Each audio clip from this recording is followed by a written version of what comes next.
Sê, môre. Môre almal en welkom terug hier by die Plaaskerk. Is lekker om almal weer by mekaar te hê. Ons sien uit na hierdie jaar en ons glo die Here gaan by ons wees en ons gaan ons seën en ons gaan 'n baie goeie en geseënde jaar hê. Net gou vir ons 'n vinnige paar afkondigings doen. Ons weet nie van enige verjaarsdae van hierdie week nie, so terwyl ek nou van dit praat, maak net seker dat jou besonderhede daar agter op die lys dat dit reg is. Is daar iemand wat verjaar wat ons dalk nie van weet nie en vergeet het? Lyk nie so nie. Goed, dan skrifgedeelte vir oggend is dan uit Exodus 20, 1 tot 21. En dan net wat ons van Pinaar weet is dat hy was nog hospitaal toe gewees met 'n infeksie, so asseblief, hy is nog op die siektelys, asseblief hou hom in gedagte vir julle gebede, dat hy ook dan daardie ten volle genesing sal kry. Ons glo dat daar genesing in gebed is, so asseblief moenie ophou met dit nie. Ook dan so vir Mariaan net vir dat sy sterk is en die regte dinge vir hom kan doen en dat sy ook om hom kan help. Net dan op die datum, so van die aktiwiteite begin nou hierdie week, so vanmiddag, die eerste ene is 5:00 vanmiddag by die kloof, begin ons dan nou weer met ons aandienste. So almal is welkom vir die wat dit daarna toe wil maak. Dinsdag aand, die 13de is die selgroep by Begeman in die dorp weer aan die gang.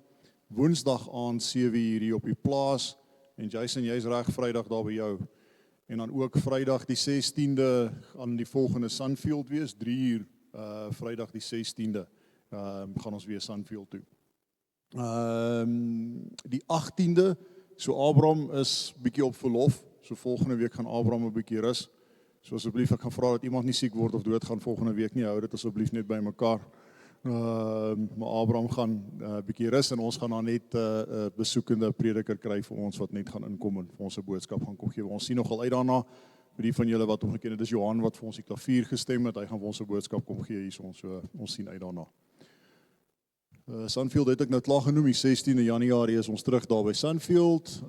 Ek dink van die ander datums, daar's nie veel wat verander het nie. Aandiens vandag, Sunfield die 16de en dan nagmaal die 25ste. Goed, dan vanoggend, die groot ding is ons kinderkerk of ons Sondagskool, noem dit nou maar wat julle lus is voor. Begin vanmôre saam met Geraldine. Ons sien lekker uit daarna, sy het 'n baie goeie boodskap van die eerste ontmoeting van Jesus in die tempel deur Anna en Simon. So nadat ons gesing het en oopgemaak het, kan die kinders gerus saam met Geraldine en Wildine gaan. Dit gaan in die saal wees. Vir die ma's wat senuweeagtig is, hulle kan ook saam gaan om die kinders rustiger te maak. Dit sal lekker wees as julle almal daar so saam kuier. Dis 2 ouderdomsgroepe, bietjie ouer kinders en bietjie jonger kinders. Maar dit is regtig 'n ding wat ons dink die kinders nodig het om te doen. Daar's nie 'n verpligting nie, die kind kan of in die diens sit as hulle wil, of hulle kan uitgaan na die kinderkerk toe, soos wat julle goed dink. Goed, ons vra dat ons net gou die oë toe maak en begin met 'n gebed. Grote God, Hemelse Vader, Papa Vader, baie dankie dat ons hier by U in U huis kan bymekaar kom, Heer. Dankie dat ons hier kan wees met 'n hart vol afwagting, o Heer. Ons vra dat U vandag die boodskap wat Abraham vir ons wil bring sal seën, sy lippe sal gebruik en aan die boodskap of gesuiwer deurkom na ons toe, Heer, dat ons 'n boodskap so sal kry, dat ons gesprekke hier sal wees vir die uitbreiding van die koninkryk en die verheerliking van Jesus Christus se naam. Heer, ons wil U naam groot maak en prys, Heer. Ons sien U in die natuur elke dag, ons sien dat U dit bestuur. Ons sien dat ons hier is vandag, Heer. Dit is 'n geleentheid en 'n seëning wat ons het wat mense baie keer miskyk, Heer. Ons het die vermoë om in die huis te kom, Heer. Ons het die vermoë om hier te wees, gesond te wees, regop te wees en hier te kan staan, te kan praat, te kan hoor en te kan sien. Ons wil U naam groot maak daarvoor vir daai seëninge, Heer. Ons maak prys U naam in Jesus Christus naam alleen. Amen.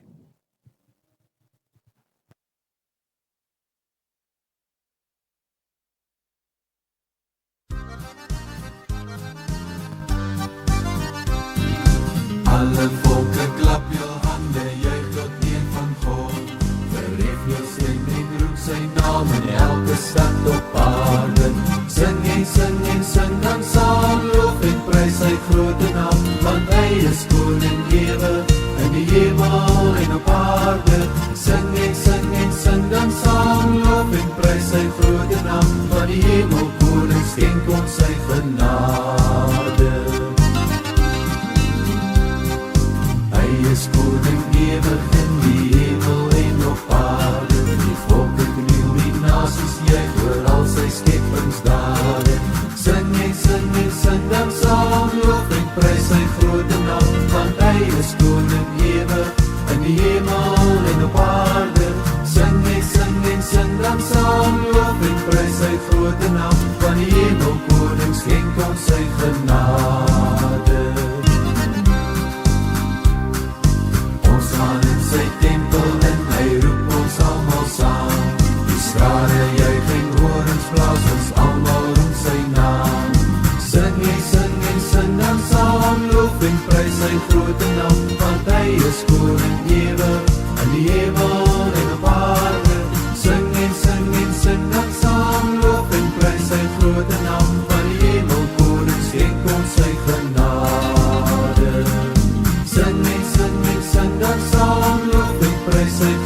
naam, want hy is koning ewig, in die hemel en op aarde.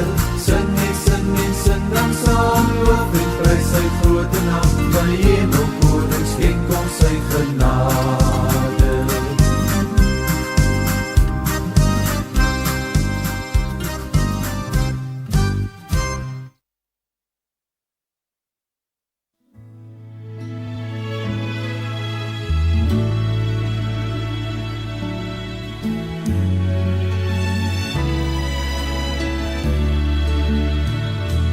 Heer my God, as ek in eerbied wonder en al u werke elke dag aanskou, die son en maan, die aarde, sterre, wolke, hoe u dit elke dag so onderhou. Ek sien die veld, die bosse, berge, vlaktes.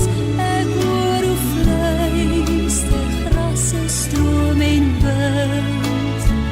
Hoe Heer die sorg verklein, vergroot vir alles. En u sorg dag na dag vir my, u kind.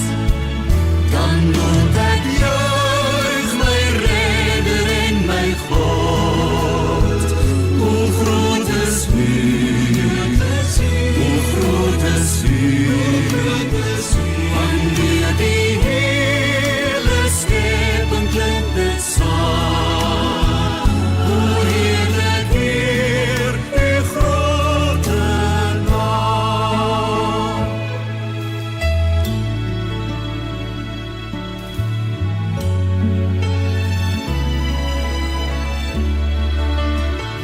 U seun word mens in ons gebroke wêreld, kom vestig hy sy koningsheerskappy. Hy maak weer heel wat sonde hier gebreek het. Hy bring weer hoop en redding ook vir my. U maak ons deel van al die grootse werke. U laat ons bid, Heer, dat u ryk mag word. En kom u weer in heerlikheid op wolke. Maak u vol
my gered het, is wonderbaar, wonderbaar, wonderbaar. Dat hy my gered het, is wonderbaar, so wonderbaar vir my. Kom ons verheerlik sy naam, kom ons verheerlik sy naam. Alles verander, maar Jesus nooit. Kom ons verheerlik sy naam, kom ons verheerlik sy naam, kom ons verheerlik sy naam. Alles verander, maar Jesus nooit. Kom ons verheerlik sy naam.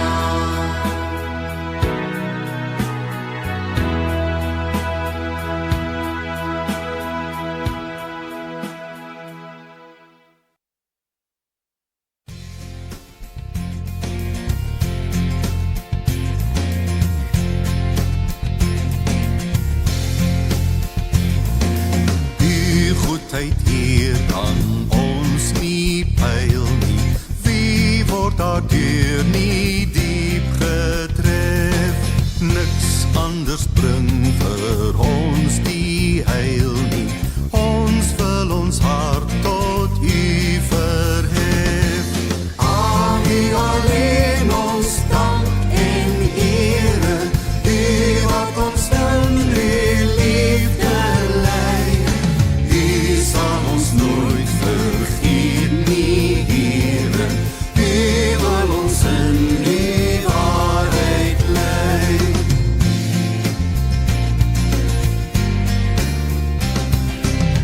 U is die Heer wat ons gemaak het.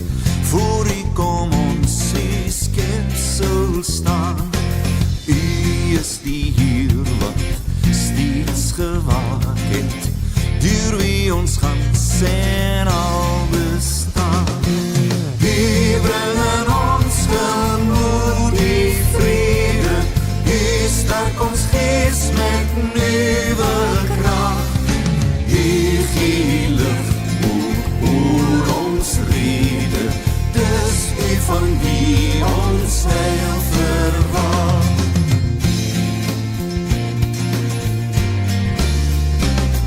Sou ek o Heer U nie vereer nie, sou ek U goedheid nie verstaan, sou U my raad gee, ek nie leer nie, die weg wat U my wys nie gaan. Nie Heer, U rig my wil en strewe, U word by my gedurig by. Vul met U liefde ook my lewe, om my in alles U te wy.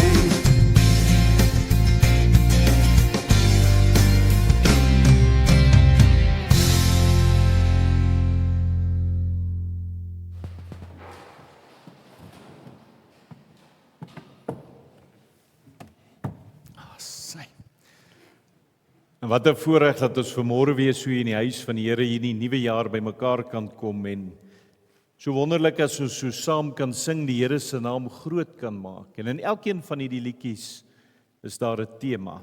Elkeen van hierdie liedjies wys vir ons dat as ons ons lewe in sy hand sit, dat as ons God vertrou, dat hy vir ons 'n vrede en 'n vreugde gee wat ons andersins nooit kan hê nie.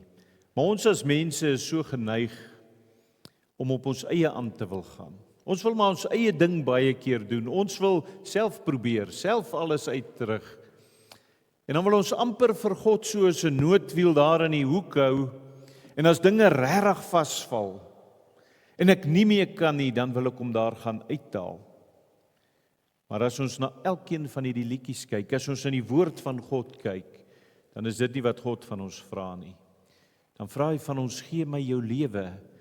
Gee alles van jou vir my. En kyk wat doen ek in jou lewe, watter verandering kom daar in jou lewe. En mag dit wees dat vanmôre in hierdie erediens, dat die Here ook met elkeen van ons sal spreek, dat die Here vir elkeen van ons 'n boodskap sal hê, dat as ons hier uitstap, ons werklik so sal leef, dat ons dit sal glo, dat ons nie maar net sal leef en sal lyk soos die wêreld nie. Want die wêreld probeer nog steeds alles self doen. Kom ons gee ons lewens werklik volkome oor.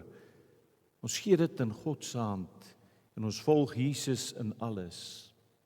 Hemelse Vader, wat 'n voorreg het ons om vanmôre so hier by mekaar te kan kom. Here, my gebed is dat U vanmôre met elkeen van ons sal spreek, dat U vir ons 'n hart sal gee, Here, dat as ons so in die erediens by mekaar kom, dit nie maar net sal wees om na 'n boodskap te kom luister nie. Nee, Here, dat as ons vanmôre hier is, ons werklik sê, Here, ek is hier omdat ek wil hoor wat U vir my wil sê. Here, ek wil werklik U stem hoor. Maar ek wil nie net U stem hoor nie, Here. Ek wil vanmôre kom en ek wil my hart gee en ek wil sê, Here, vat U my.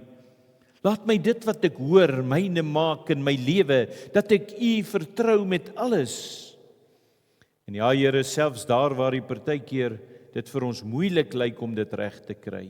Daar waar U kom en ons aanspreek, waar ons in ons eie lewens moet kyk en moet eerlik wees, waar dinge nie altyd reg is nie.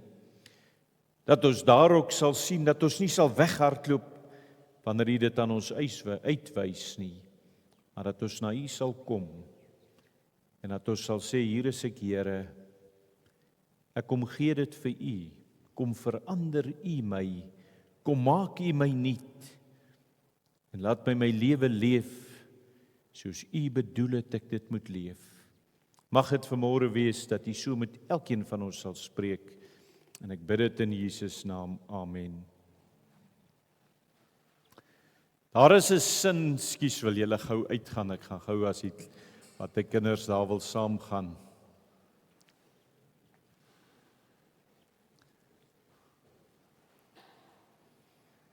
Sy. Daar is 'n sin wat ons so maklik vandag gebruik. Wanneer iets in die Bybel met ons praat en dit kom hier uit die Ou Testament en dit laat ons ongemaklik voel. Het ek in die laaste tyd soveel mense gehoor wat vir my sê, ja, maar dis Ou Testamenties. En hulle sê dit so asof hulle daarmee vir my wil sê, dit beteken dis verouderd, dis irrelevant, dis iets wat verby is. Asof hulle dink God was in die Ou Testament, was God streng. En toe later hier in die Nuwe Testament het God sag geword. Asof genade gekom het om die waarheid stil te maak. En ons hoor dit veral wanneer daaroor reg en verkeerd gepraat word.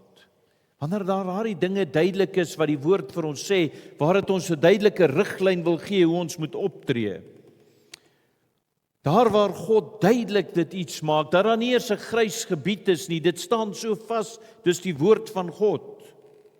En baie keer gebruik ons selfs daardie verskoning, nie omdat ons die Bybel so goed ken nie, maar omdat ek graag daarmee wil hoop as ek nou sê dit geld nie meer nie, kan ek amper God se stem so bietjie stil raak, dat dit my nie so gaan raak nie.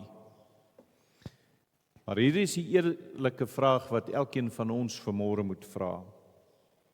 As God se woord dan in die Ou Testament so verouderd is, dat ons nie daarna kan luister nie, wat sê dit van God self? Want die Bybel leer nêrens vir ons van twee gode nie. Die Bybel leer nie van ons, van die God van die wet en 'n God van genade nie. Nee, dit leer vir ons van een God wat praat, een God wat lei, een God wat red, een God wat roep. Deur die hele skrif, van Genesis tot Openbaring, praat die Bybel van een God. En as ons vanmôre so kyk na woorde wat mense vinnig wil afskryf, as ons die wet gaan lees, dan weet ons, God het nie die wet gegee om ons te bind nie, maar om ons in ons lewens te wys, om ons te rig, om ons op die regte pad te lei. En die vraag is, dis nie vanmôre, is dit Ou Testamenties, is dit oud nie, die vraag is ek bereid om te hoor, hoekom God dit ooit gegee het? Hoekom het hy hierdie woorde gespreek? Natuurlik is dit so dat nie elke voorskrif uit die Ou Testament vandag nog vir ons geld nie.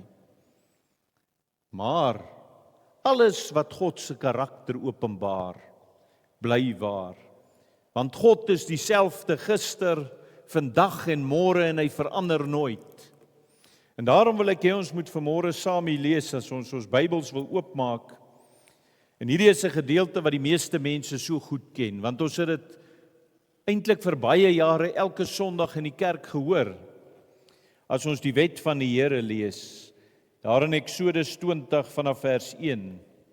Toe het God al hierdie woorde gespreek en gesê: Ek is die Here jou God wat jou uit Egipte land uit die slawehuis uitgelei het. Jy mag geen ander gode voor my aangesig hê nie. Jy mag vir jou geen gesneede beeld of enige gelykenis maak van wat bo in die hemel is of wat onder op die aarde is of van wat in die waters onder die aarde is nie. Jy mag jou voor hulle nie neerbuig en hulle nie dien nie, want ek, die Here jou God, is 'n jaloerse God, wat die misdaad van die vaders besoek aan die kinders, aan die 3de en aan die 4de geslag van die wat my haat. En ek bewys barmhartigheid aan duisende van die wat my liefhet en my gebooie onderhou. Jy mag die naam van die Here jou God nie uitelik gebruik nie, want die Here sal die een wat sy naam uitelik gebruik, nie ongestraf laat bly nie. Gedenk die Sabbatdag dat jy dit heilig. 6 dae moet jy arbei en al jou werk doen, maar die 7de dag is die Sabbat van die Here jou God. Dan mag jy geen werk doen nie, jy of jou seun of jou dogter of jou diensknegt of jou diensmaagd, of jou vee of jou vreemdeling wat in jou poorte is nie.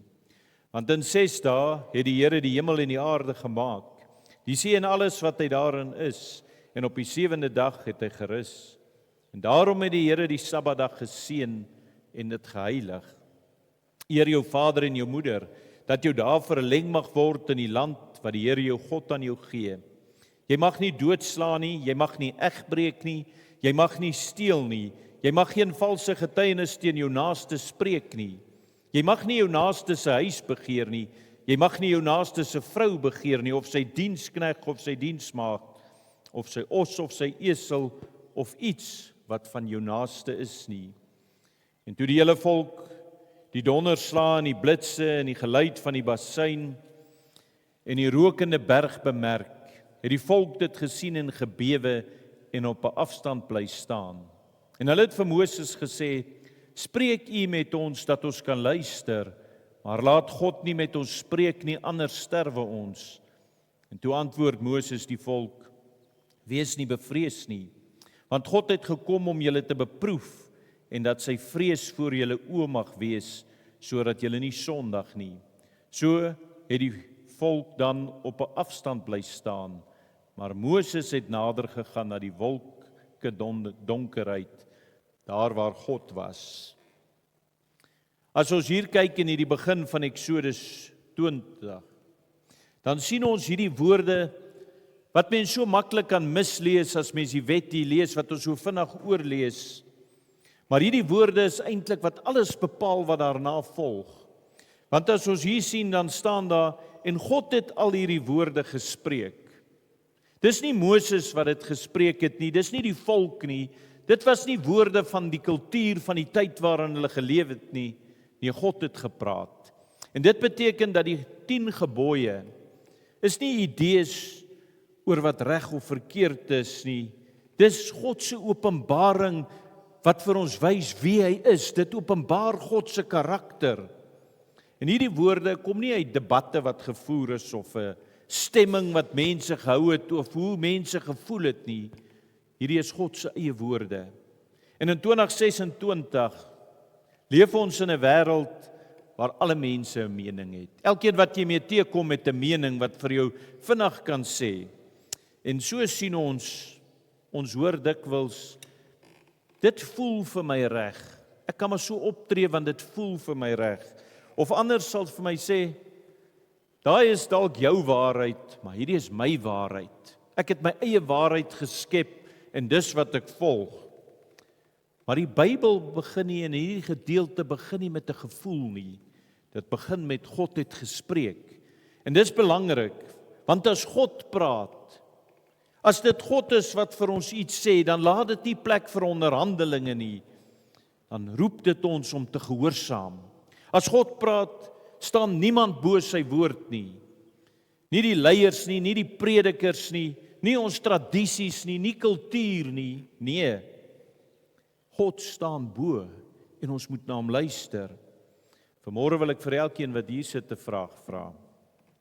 Wie se stem dra in jou lewe die meeste gesag wanneer jy besluite moet neem? God se of jou eie? Want ware geloof begin altyd hier. Nie by wat ek dink nie, maar by wat God sê. En as ons so gaan kyk, dan sien ons voordat God enigiets van Israel vra. Hier in vers 2 is dit so duidelik. God vra nie vir hulle iets om te doen nie. Hy begin met hierdie woorde as hy hulle herinner wat hy reeds vir hulle gedoen het. As hy vir hulle sê, ek is die Here jou God wat jou uit Egipte uit die slawehuis uitgelei het. En sien, hierdie is een van die belangrikste verse om werklik die 10 gebooie reg te verstaan. Want as ons dit verstaan, dan sien ons, God begin nie met 'n eis nie. Hy kom nooit en hy eis iets van ons nie. Nee, hy begin met 'n daad van genade. Hy sê, nie vir hierdie volk, as julle gehoorsaam is, sal ek julle bevry nie. Hy sê, ek het julle bevry, en daarom leef nou as vry mense. En hierdie woord is dit wat die hele Bybelse patroon vir ons vestig. Genade kom altyd voor gehoorsaamheid. Hierdie is iets wat ons mooi moet verstaan. God se genade kom altyd eerste. God red eerste. En dan leer hy ons hoe om daarna te leef. Gehoorsaamheid is 'n reaksie op redding. Dis nie 'n voorwaarde daarvoor nie. En dis iets wat baie mense nogal selfs in die kerk baie keer so verkeerd kry, en dit is hoekom ons baie keer so sukkel met ons geloof, want ons draai hierdie volgorde om. Ons leef asof God vir ons kom en vir ons sê, as jy goed genoeg is, as jy goed genoeg leef, dan sal ek jou aanvaar. Maar dit, as ons daardie glo, lei dit na een van 2 dinge. Of jy kry hierdie trots, waar mense sê, ek leef so goed, kyk na my, daarom het God my aanvaar. Of dit lei tot die teendeel. Mense wat in wanhoop val, want hulle sê, ek kry dit nie reg nie. Ek gaan dit nooit reg kry nie. Maar wat sê die evangelie vir ons? Jy is aanvaar in genade, en daarom kan jy nou anders leef. Nou kan ek vanmôre vra as ons hier sit, hoe leef ons? As ons na ons eie lewens kyk, probeer ons nog God se liefde verdien deur gehoorsaamheid? Of leef ek uit dankbaarheid omdat ek reeds my verlossing by hom gekry het? Want die wet begin nie met jy moet nie, maar met ek het gedoen. En dit verander alles. En dan lees ons verder. As ons hier in die 10 gebooie lees, gebeur iets ongemakliks. Elkeen wat vanmôre na hierdie 10 gebooie luister en in sy eie lewe kyk, gaan daar iets ongemakliks gebeur. Want aanvanklik klink dit heel eenvoudig. Moenie steel nie, moenie lieg nie, moenie moord pleeg nie. Maar hoe verder jy na die 10 gebooie luister, dan sien jy en jy besef dit al hoe meer, hierdie woorde van God kyk reg deur ons. Hy sien alles van ons menswees. En die wet van God werk soos 'n spieël. 'n Spieël is nie daar om jou gesig skoon te maak nie. Dis daar om jou te wys dat jy vuil is. En net so is die wet nie gegee om ons te red nie, maar om ons te wys hoekom ons redding nodig het. En ons ontdek gou dat God nie net ons dade aanspreek nie. God praat nie net van dit wat jy doen nie, maar ons harte. God sien baie verder as hierdie uiterlike wat jy elke dag doen. Want dan sê hy, jy mag nie begeer nie. En hierin sien ons, dit tref nie net wat ek doen nie, maar ook dit wat ek verlang. Jy mag nie vals getuig nie. Dit raak nie net my woorde nie, maar ook my motiewe, hoekom ek iets doen. Jesus self wys dat woede reeds moord in die hart is en begeerte reeds egbreek in die hart is. En dis hoekom die wet ons so ontstel. Want as jy werklik vanmôre na die wet geluister het en jy spieël jou eie lewe, dan wys die wet en die woord van God vir jou, daar's vir jou geen wegkruipplek nie. Geen een van ons sit vanmôre hier en kan sê, ek verdien dit nie op my eie nie. En dit is wat die wet kom doen. En nou wat kan ek vanmôre vra, waarvoor gebruik ons die wet? Gebruik ons dit om ander mense te meet?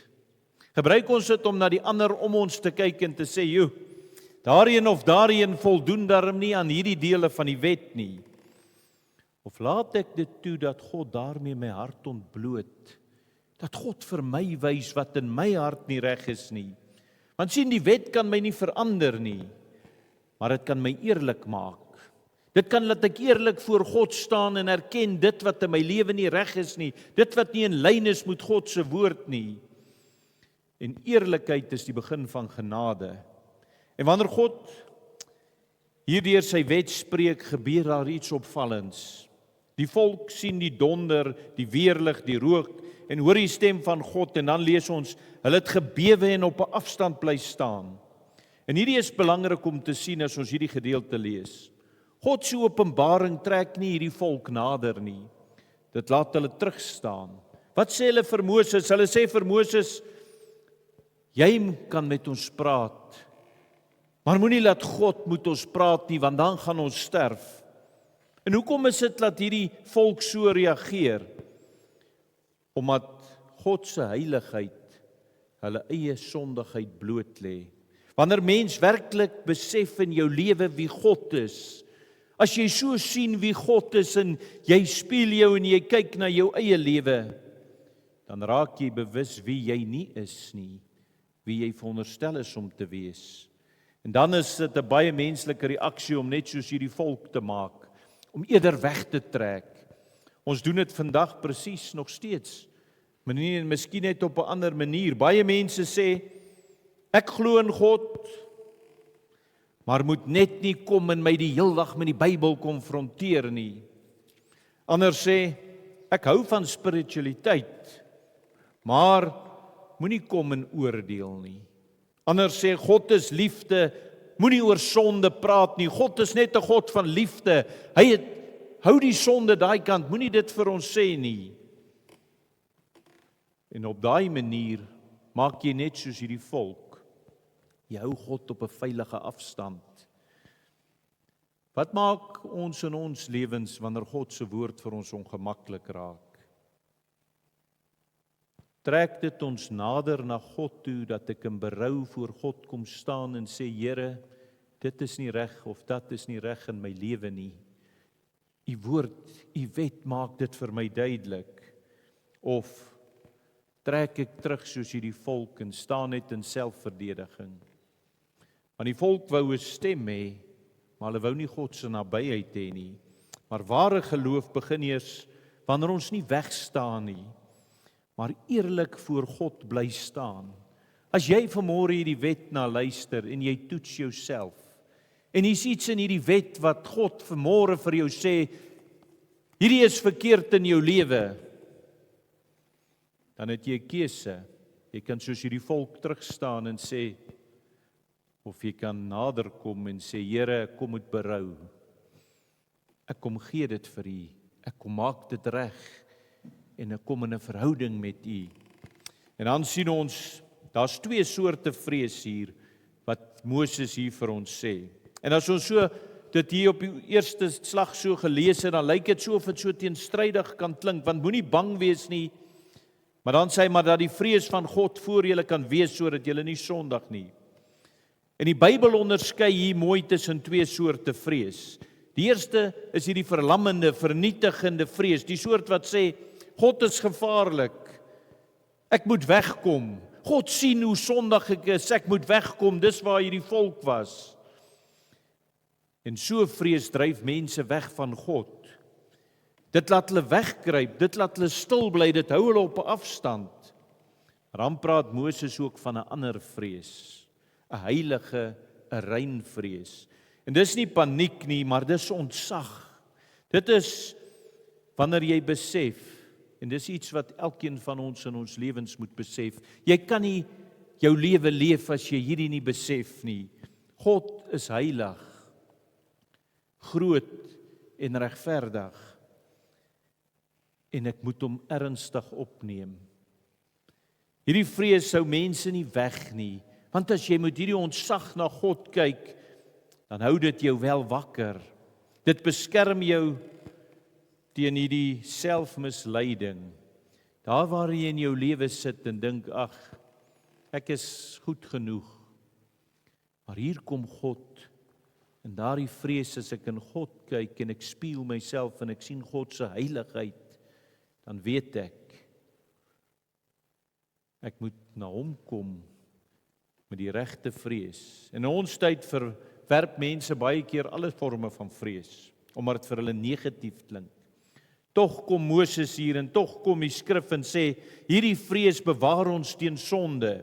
Dit leer ons om nie met God te speel nie. Hierdie klink vreeslik om te sê ons speel met God. Maar hoeveel keer moet ons eerlik in ons eie lewens wees? Hoeveel keer in die manier hoe ons optree?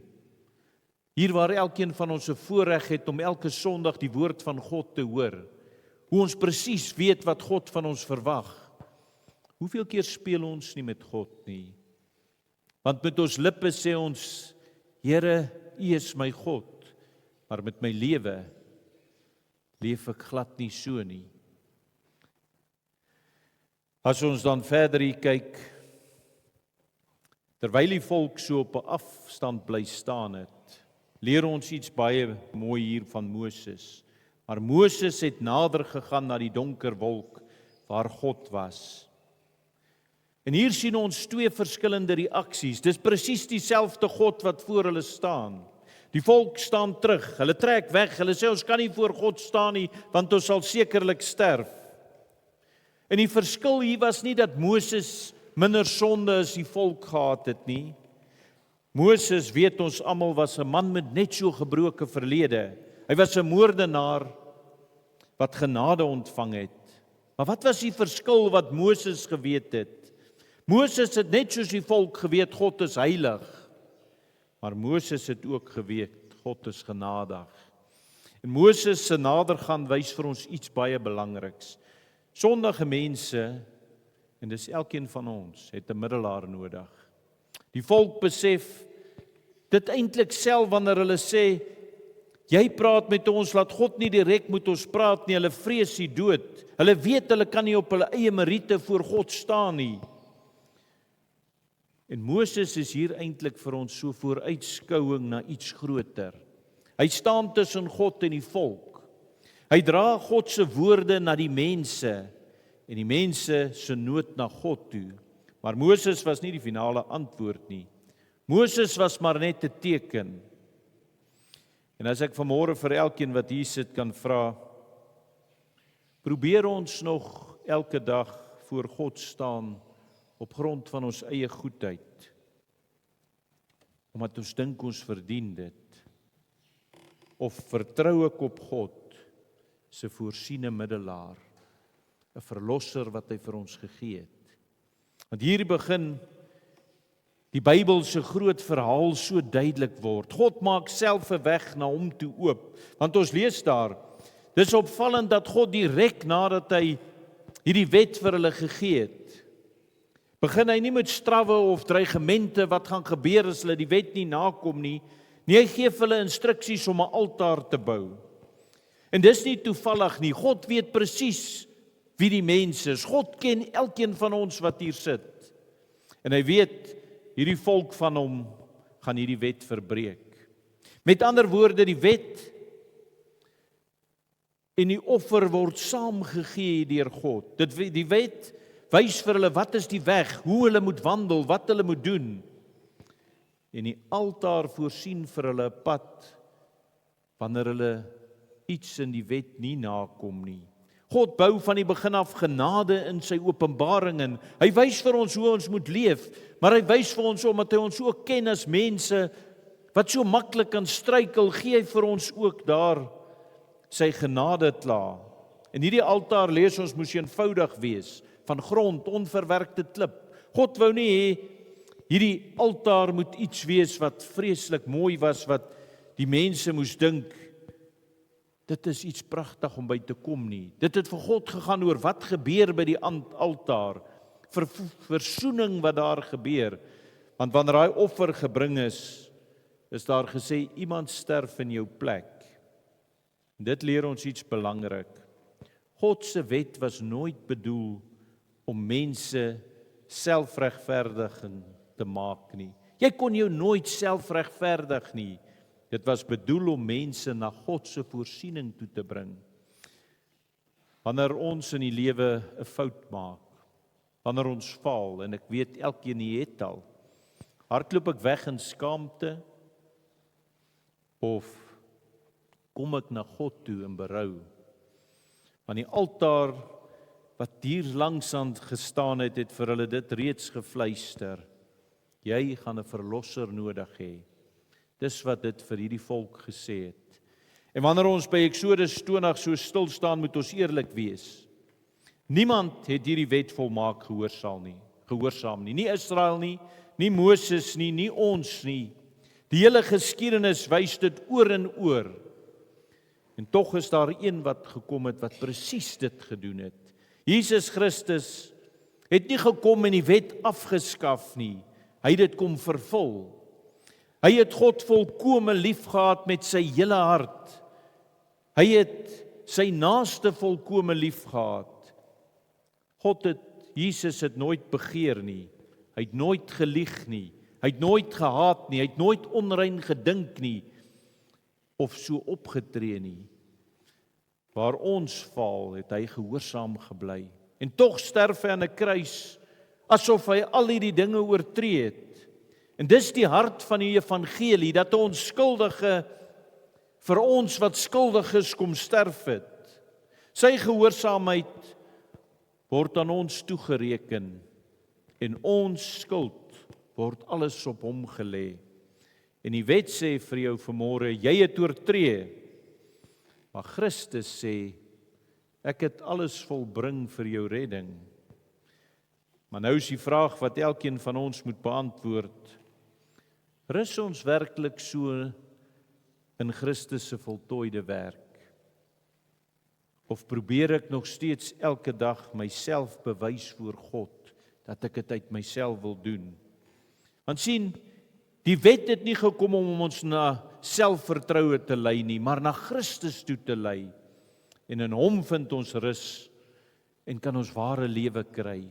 Nie deur die wet nie. En dan sien ons, wanneer ons hoor hoe Christus die wet vervul het, vra baie mense, beteken dit nou, die wet maak glad nie meer saak nie. Jesus het dit mos kom vervul, dis mos nou afgehandel, dis verby. En die Bybel sê nee. Die wet is nie meer, maak nie niks vir ons saak nie. Wat hierdie vir ons sê, onthou die wet was nooit, een ding wat ons moet verstaan, die wet was nooit bedoel om vir ons 'n redder te wees nie. Die wet was bedoel om ons te wys, die rigting te gee waarin ons moes loop. En daarom het ons hierdie gesien dat daar 'n offer gebring moes word as jy dit nie kon nakom nie. So onder genade wat met Christus wat gekom het, word die wet 'n gids wat vir ons wys hoe 'n lewe lyk wat God eer. En as gelowiges gehoorsaam ons nie meer uit vrees of veroordeling nie, want daar is nou geen veroordeling vir die wat in Christus Jesus is nie. Maar ons gehoorsaam uit liefde, uit dankbaarheid, uit 'n nuwe hart wat die Heilige Gees gevorm het. Want sien, die wet wys vir ons wat God lief het. Dit wys vir ons wat God haat en hoe liefde vir God en liefde vir mense prakties in ons lewens moet lyk. Soos ons na hierdie wet kyk, is dit vir ons 'n padkaart. Dis nie 'n tronk wat jou wil kom vashou nie. Dit hou ons nie vas nie. Dit wys vir ons die regte rigting in jou lewe. As jy na die wet vanmôre kyk en jy daarna geluister, sien jy dit as 'n las dat jy dit moet gehoorsaam? Of sien jy dit as God se antwoord van liefde? Want sien, genade maak ons nie wetteloos nie. Dit beteken nie ons kan nou doen wat ons wil nie. Genade maak ons gewillig. Want wat die wet van buite geëis het, begin die Gees nou van binne af in jou vorm. En as jy werklik Christus in jou het en hom toelaat om jou lewe te verander, dan sal jy elkeen van hierdie voorskrifte in die wet begin nakom, want jy sal meer en meer soos Christus word, en dis die karakter van Christus wat daarin vervat word. Ek het in die begin gesê, baie mense sê, dis Oud-testamenties. Party sê dit hardop, party sê dit maar net in hulle harte. Maar vandag sien ons, dat hierdie woorde van God was nooit bedoel om net verby te gaan nie. En dit was ook nooit bedoel om ons te red nie. God het nie die wet gegee om mense te breek nie. God het dit gegee om ons eerlik te maak. Hy het dit nie gegee om ons weg te dryf van hom af nie, maar om elkeen van ons te laat besef, as ek myself spieël in die wet, ek het 'n verlosser nodig. As jy vanmôre hier sit en dink jy kan op jou eie deur hoe jy leef jou verlossing verdien, dan maak jy die grootste fout. Jy kan dit net verdien deur 'n verlosser wat jy nodig het, want daar's nie een van ons wat hierdie wet kan nakom nie. En die wet wys vir ons wie God is. Dit wys vir ons wie ons is. En dan wys dit, ek kan dit nie self doen nie. Ek het iemand groter nodig as ek om my redding te bewerk. Ons staan nie vanmôre soos hierdie volk by Sinaï nie, ons staan by die kruis. Ons staan nie by die donder en die vuur soos wat ons daar gehoor het nie. Ons staan by genade, ons staan by waarheid. En ons staan nie vanmôre, en hierdie is die mooiste deel, ons sit nie vanmôre, moet ek eintlik sê, hier sonder 'n middelaar nie. Ons sit vanmôre hier met Christus, die een wat gehoorsaam was, toe ons almal misluk het. En elke ding wat jy in jou lewe gedoen het, die straf voorgevat het, sodat jy en ek vry kan wees. Kan jy, as jy daai deel mooi hoor, alles wat in daardie wet is, wat God ons wys, hoe moet ons optree, kom hy soos 'n spieël voor ons. En as ek myself in daardie spieël sien, en ek sien hoeveel dinge daar in my lewe is wat nie reg is nie, mag dit wees dat ek vanmôre nie soos Israel sal terugdeins en sal sê nee nie, maar dat ek nader sal kom in berou, dat ek werklik sal toelaat dat God my hart sal deursoek. Sien, as ons hierdie wet hoor en ons hoor dit maar net en ons stap hier uit en dit beteken niks, te doen niks aan jou nie, dan beteken die wet van God niks. Maar as ek vanmôre hier uitstap en ek vra nie 'n vraag, is die wet nog geldig nie. Ek vra vir myself die vraag, wat doen ek met dit wat die wet oor my openbaar? As ek hierdie wet lees, wat sê die wet van my? Daarom mag ons vanmôre nie hier uitstap en sê die wet van God is nie meer van toepassing nie. Maar mag elkeen van ons vanmôre nader aan God kom, mag ons nader stap en mag ons sê, Here, wees my genadig, want U wet wys al die sonde in my lewe uit. Maar dan besef ek, in Christus is my rus en niks anders nie. Hier waar jy vanmôre so sit, as jy na die wet kyk, laat toe dat God jou werklik spieël daarmee. Kyk werklik in jou lewe in. Moenie dit net sien en laat verbygaan nie, want jy het vanmôre weer opnuut 'n geleentheid. Jy het vanmôre opnuut 'n geleentheid as daar dinge in jou lewe is wat nie in lyn is met wat God se wet sê nie, en elkeen van ons se dinge wat nie reg is nie. Het ons 'n geleentheid om in berou na God toe te kom, het ons 'n geleentheid om opnuut te besef, ek kan nie gered word uit myself nie, ek het God se genade nodig, ek het 'n verlosser nodig, dat ek my lewe so sal oorgee aan my verlosser. Want as ons dit doen, dan kyk ons in die vervolg na die wet en sê, dankie Here, dankie dat U my so lief het, dat U my 'n spieël gee, om na my vuil gesig te kan kyk, sodat U dit vir my kan skoonmaak, as ek berou het. Dat ek dit nie as 'n straf sien nie, dat ek dit nie as 'n iets sien wat God kom om ons te wil onderdruk nie. Hy gee dit vir ons omdat hy ons liefhet. En mag elkeen van ons weet die enigste manier hoe ons in hierdie lewe kan leef, is as ons volkome ons lewens aan hom oorgee. As ons vanmôre opnuut weer sal sê, hier is ek, Here, hier is ek, kom verander U my, kom maak my nuut.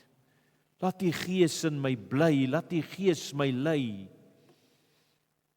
Dat ek uitgaan en gaan leef soos U my wil laat leef. En wat 'n voorreg dat ons 'n verlosser het wat in ons plek kom sterf het. En al wat hy van ons vra is kom bely, kom gee jou lewe vir my. Hemelse Vader, wat 'n voorreg dat ons vanmôre weer hier so in die huis by mekaar kon kom. Here, baie keer stoei ons so oor dinge wat nie saak maak nie. Is iets Oud-testamenties, is iets nuut, geld dit. Maar ons sien hoe U karakter, hoe U van die begin af dieselfde was, en hoe tot die einde dieselfde sal wees, altyd deur. En U is 'n God van genade, maar U is ook 'n heilige God. En die wet wys vir ons duidelik, U laat nie met U speel nie, Here. Ons kan nie maar net kom en dink dat ons kan leef soos ons wil. Want ja, Here, as ek werklik my lewe aan U oorgegee het, dan sal ek die wet gebruik as 'n spieël. Want ek sal U wil volg, Here, met alles in my. Nie omdat ek dink ek daardeur redding gaan ontvang nie, maar omdat ek weet U het reeds alles gedoen wat daar nodig was vir my redding. En Here, mag dit wees dat elkeen wat vanmôre hier is, wat hulle lewe al so aan U oorgegee het, dit sal ervaar in hulle lewe, dat ons vanmôre opnuut sal sê, uit dankbaarheid, Here, wil ons U volg. Uit dankbaarheid wil ons gehoorsaam wees, want ons weet ons het klaar ons redding ontvang. Jesus Christus het alles aan die kruis gedoen. En ja, Here, uit dankbaarheid wil ek nou in gehoorsaamheid leef. En Here, mag dit wees dat in hierdie week elkeen van ons so na die wet sal kyk. Ons self sal spieël. En as ons so besef hoe heilig U is en hoe ver ons sit om te gaan, dat ons net opnuut sal besef, ek kan dit nie op my eie doen nie. Ek het 'n verlosser nodig. En net as ek my lewe volkome oorgee, net as ek toelaat dat die Gees in my werk, my lei, my dra elke dag, kan ek leef soos U bedoel het ek moet leef. En dis my gebed vir elkeen hier, Here, dat ons so sal begin leef in dankbaarheid. In dankbaarheid oor dit wat U vir elkeen van ons gegee het. Gee vir elkeen hier 'n hart wat dit beleef, Here, dat ons dit nie maar net sal hoor nie, dat dit nie maar net mooi woorde sal wees nie, maar dat ons sal leef soos kinders van U. Elkeen met 'n hart wat sê, my verlosser leef, hy het my vrygekoop, hy het my nuut gemaak, en daarom gaan ek uit, en leef ek in gehoorsaamheid, uit absolute dankbaarheid. En ek bid dit en vra dit vir elkeen hier, in Jesus naam, amen.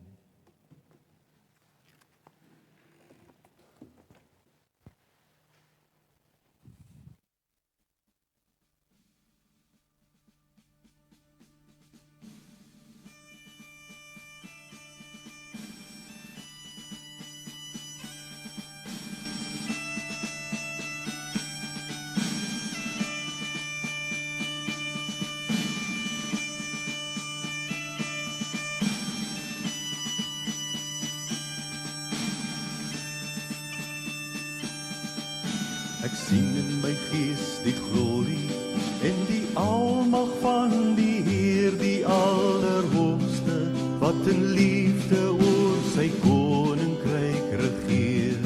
Hy het beloof aan die einde op die wolke kom hy weer. Hy is koning, hy regeer. Loof hom, prys hom, halleluja. Loof hom, prys hom, halleluja. Loof hom, prys hom, halleluja. Hy is koning, hy regeer. Die Here is ons vesting wat vir altyd sal bly staan. Hy beskerm elke mens wat in geloof na hom toe gaan.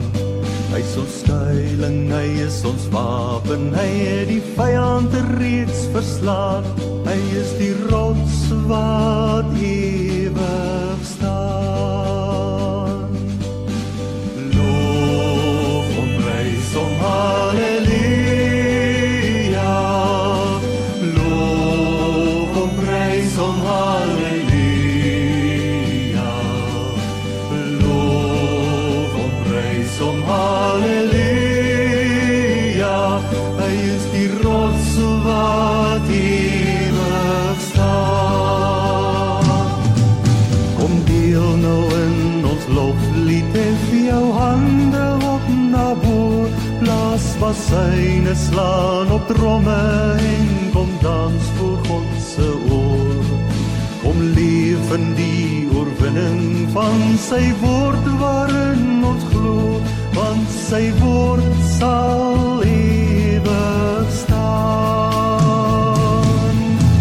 Loof hom, prys hom, halleluja. Loof hom, prys hom, halleluja. Loof hom, prys hom, halleluja. Sy woord sal ewig staan. Sy woord sal ewig staan. Sy woord sal ewig staan.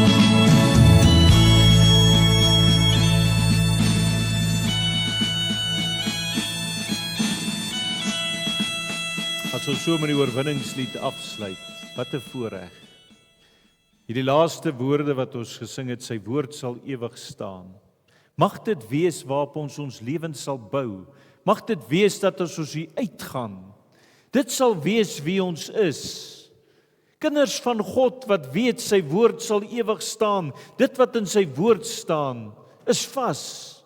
Hy het 'n verlosser gegee vir elkeen van ons. Nie dat ons dit moet verdien nie. Nee, dat as ek my lewe oorgee aan Christus, ek dit reeds verdien het en ek kan uitgaan en gaan leef in oorwinning. Mag dit wees dat elkeen wat vanmôre hier staan, as jy nog twyfel in jou lewe, moenie twyfel nie. Gee jou hart opnuut vanmôre vir Jesus. Kom opnuut en sê ek wil leef in oorwinning. Ek wil nie hierdie jaar net bestaan nie. Ek wil weet, die God wat sy woord vir altyd vas sal staan is my God. En hy sal my dra en hy gaan my lei. En hy vat my deur hierdie lewe, dat ek kan leef in oorwinning. En mag dit so wees vir elkeen van ons. Hemelse Vader, dankie vir hierdie voorreg dat ons hier kon wees. Here, stuur ons hier uit met 'n hart wat so gevul word met die Gees, Here, dat ons nie anders kan as om te leef as kinders van U wat in oorwinning leef nie. Ja, Here, want ons weet, self kan ons onsself nie red nie. Maar Jesus Christus het aan die kruis alles gedoen vir my redding. En daarom, Here, sal ek uit dankbaarheid en gehoorsaamheid begin leef. Want ek weet, ek het dit reeds ontvang. Wees U so met elkeen vandag, Here, in die res van hierdie week en die res van hierdie jaar.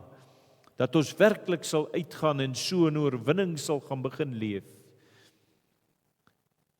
Want watter wonderlike voorreg het ons nie, dat elkeen van ons wat hier sit vandag kan sê, ek het my lewe vir die Here gegee, ek is waarlik kind van God.